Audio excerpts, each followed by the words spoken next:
Hi folks, Excited here. Now, this is another knife in my high-end series, and it's another Shirogorov.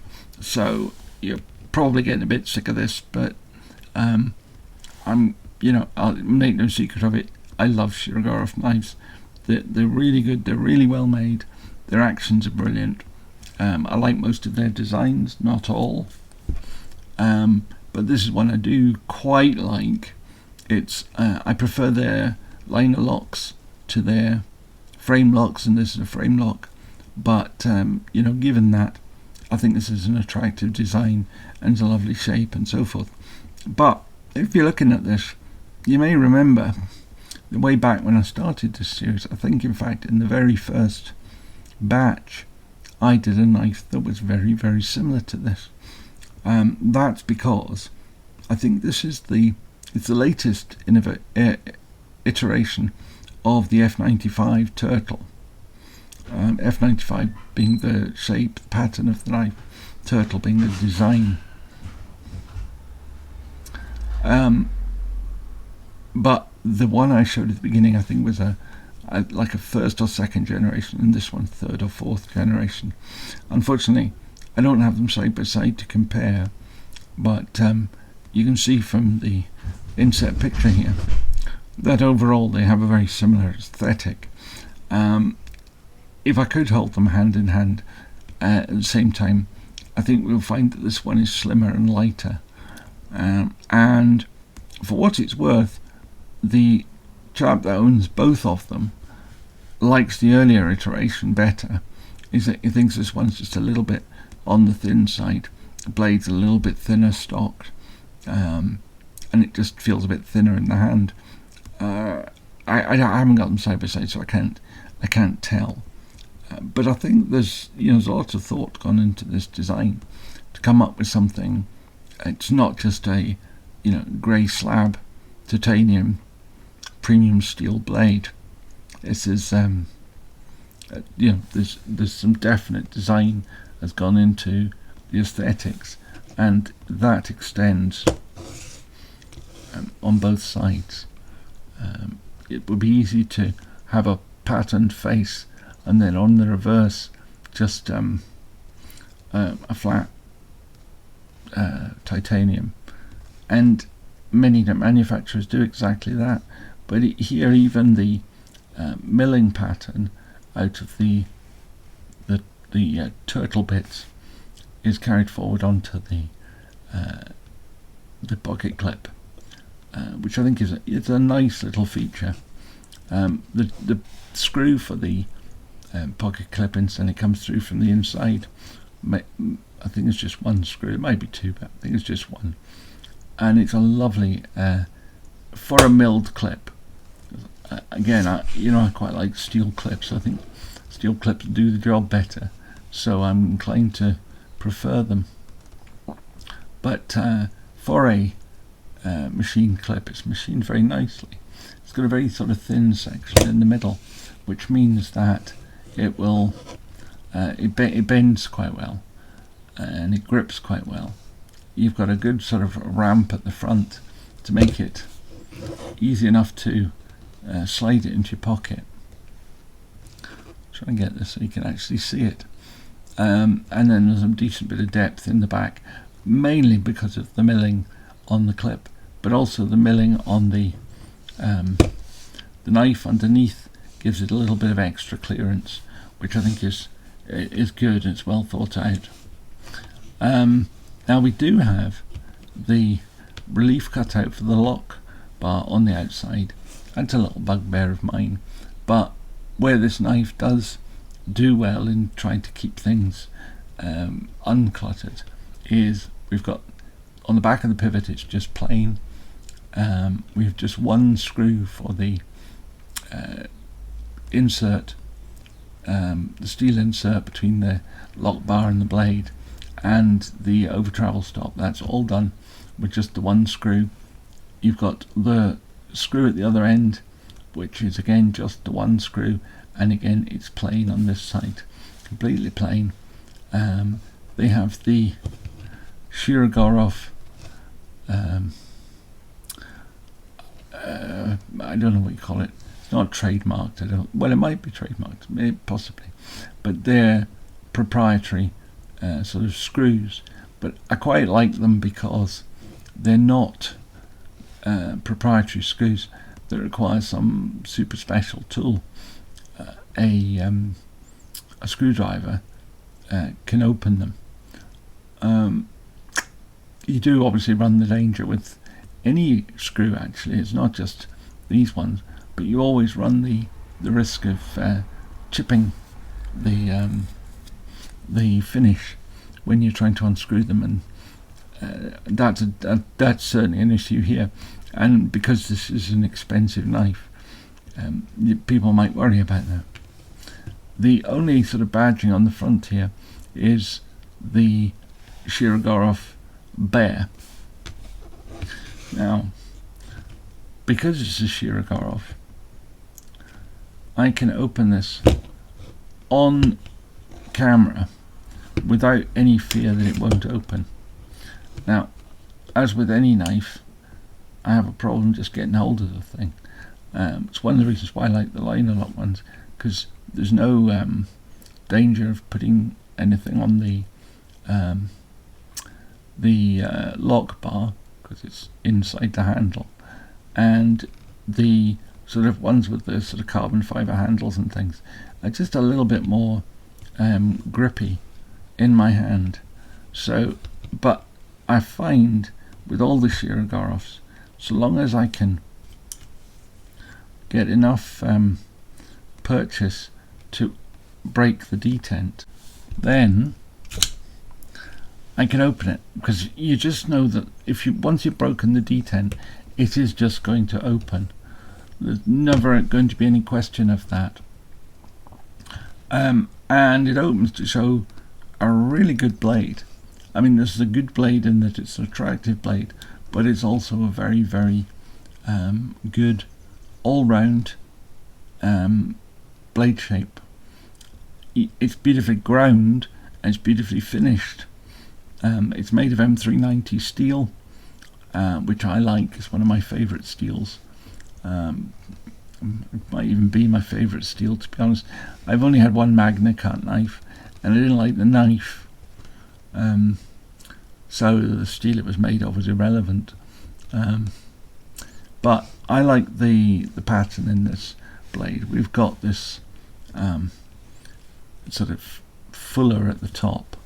It's really a sort of faux fuller, because it's not really doing anything. It's just there just to look attractive.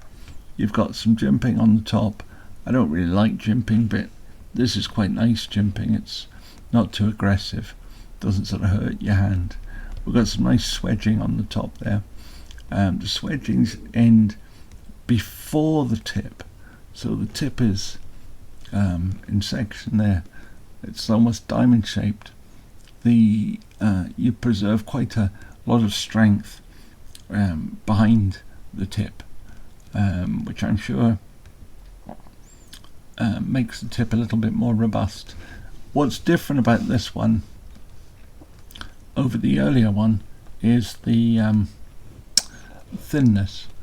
This is a noticeably thinner blade and a slightly thinner handle,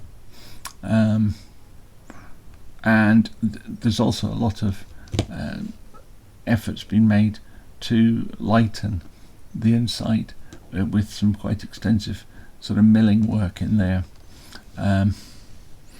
which is good. I mean, it's one of those things, you can't see it, or it's very hard to see, but if you know it's there, it's, you can get in there and look for it and see it. But most importantly, you can feel it in the hand, because one of the downside to titanium handled knives is always that titanium is quite heavy. I mean, I quite like aluminium handled knives just because they're lighter. Titanium isn't quite as heavy as steel, but it's a lot heavier than aluminium. Now we've got a nice back spacer in here as well, which there's some milling on it, but it also contains a lanyard loop, which is quite subtle. I mean, from the side you almost don't see it, but there's actually quite a lot of space to get in there, and you could put a sort of 6 or 8 millimeter wide sort of strap in there if you want to do that, or you could get some paracord through there. Probably be better with gutted paracord, but it will fit in there without any trouble.